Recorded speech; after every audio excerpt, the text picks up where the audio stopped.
I remember a time when my life felt full of bright colors. I laughed often, and my energy seemed endless. My sister, Clara, was always there, right beside me. We were close, sharing secrets and dreams. But even then, there was a quiet hum, a gentle push and pull between us. I just thought it was how sisters were, a normal part of our bond. Then, small things started to shift. A tiredness that wouldn't leave, even after a full night's sleep. A dull ache in my joints after a short walk. I brushed it off. Just stress, I told myself, getting older. Clara would nod, offering a sweet smile, but her eyes held a knowing look I couldn't quite place. I tried to ignore it, to push it away. The small things grew into bigger ones. The tiredness became a heavy cloak wrapping around me. The aches sharpened into constant companions, never fully leaving. My bright colors faded to muted tones. Simple tasks, like climbing a short flight of stairs, felt like climbing mountains. I felt my body changing, losing its familiar strength. A deep worry settled in my heart. I didn't know what was happening to me.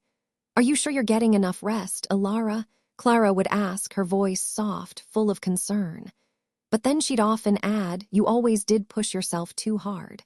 It felt like a gentle pat on the head, a way to dismiss my real fears. I wanted her to understand, to believe me, but her words always made me feel like I was overreacting. It hurt to feel so unheard. My once vibrant life started to shrink. I stopped going for long walks. My favorite hobbies felt too demanding, too tiring. The pain was a dull throb, sometimes a sharp stab, always there beneath the surface. I started to forget things, small details that used to be second nature. My world felt smaller, darker. I felt like I was disappearing, piece by piece, and I didn't know how to stop it. I went to doctors, many doctors. Each visit was a new hope, then a new disappointment. "It's just fibromyalgia," one said. "Anxiety," another suggested. They gave me pills that did nothing to ease my suffering. I felt like a broken record, repeating my symptoms, only to be met with kind but empty smiles. My desperation grew with each failed attempt to find an answer. I felt so alone in this battle. I remembered a time, years ago, when our aunt had a health scare. It made Clara quite anxious. She insisted we all get genetic testing just to be safe, she'd said. It felt a bit extreme then, but we went along with it. Clara was always so good at making us do things for our own good. I trusted her completely, never questioning her intentions. After the tests, Clara was the one who shared the results with our family. "Everything's fine," she announced, a bright smile on her face. "Nothing to worry about, everyone." I remember feeling a wave of immense relief wash over me. We all did. I believed her words without a second thought. Why wouldn't I? She was my sister. I pushed the memory to the back of my mind. As my health worsened, the whispers started. "Are you sure it's not just stress, Alara?" my mother would say, looking pointedly at Clara. Clara would offer a sympathetic glance, then add, "You know how sensitive Alara can be." It felt like a soft hand pushing me down, telling me my pain wasn't real, that it was all in my head. I started to doubt myself, to wonder if I was imagining it all, if I was truly losing my grip. One evening, a sharp, searing pain shot through me. It was unlike anything before. I doubled over, gasping for breath, clutching my stomach. Despair washed over me. Was I losing my mind? Was this all truly in my head? I felt completely broken, utterly alone. Later, at a family gathering, I overheard a distant cousin talking about Clara. Clara always was so protective of the family name, they murmured, their voice low. The words hung in the air, a tiny, unsettling bell. A spark of suspicion, small but persistent, ignited within me, refusing to be extinguished. The cousin's whisper, "Clara always was so protective of the family name," echoed in my mind. It was a small seed of doubt, but it started to grow. I felt a strange mix of fear and a fierce need to know. I decided then that I had to look into my past, my health, my family's history myself. I started by asking for my own medical records, and then, with a heavy heart, I asked for any family health screenings that might exist. Getting old records was much harder than I thought. Doctors' offices had closed, and hospitals had merged. I spent weeks filling out forms, making phone calls, and hitting dead ends. Each no felt like another wall, another reminder of how truly alone I was in this search. My frustration grew, but so did my stubbornness. I knew there was something important hidden in those dusty files. I just had to find it. Then, one afternoon, buried deep within a stack of old papers from a clinic that barely existed anymore, I saw it. A single line, familial genetic screening completed. My heart leaped. It was the test Clara had pushed us all to take years ago. After more calls and a lot of persistence, the clinic finally found the actual results. My hands trembled as I opened the envelope. The words on the page blurred, then sharpened.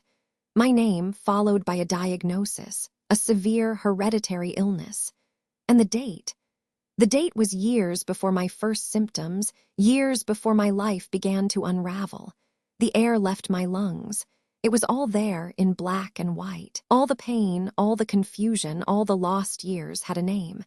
And the knowledge had been available, hidden from me. The realization hit me like a physical blow. Clara knew. She had seen these results.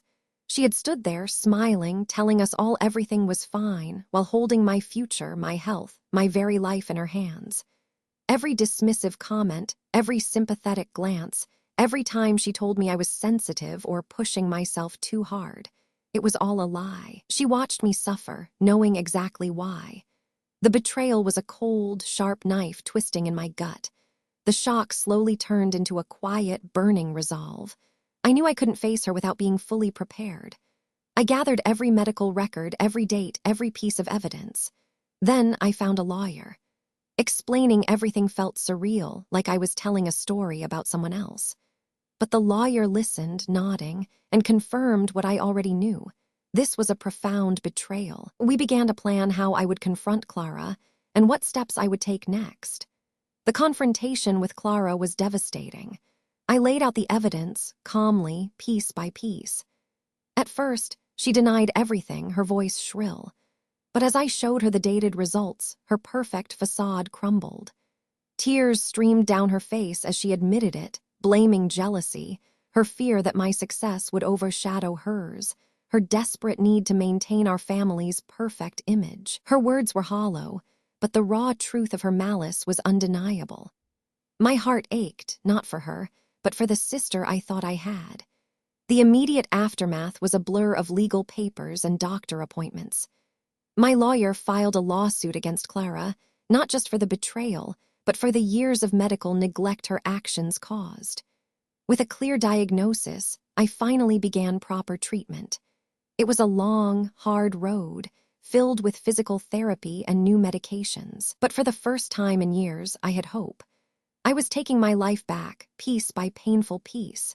Healing was not just about my body, it was about my soul. I leaned on true friends, people who saw me, who believed me. I found a support group with others facing chronic illness, and their understanding was a balm. Slowly, the heavy cloak of sickness began to lift.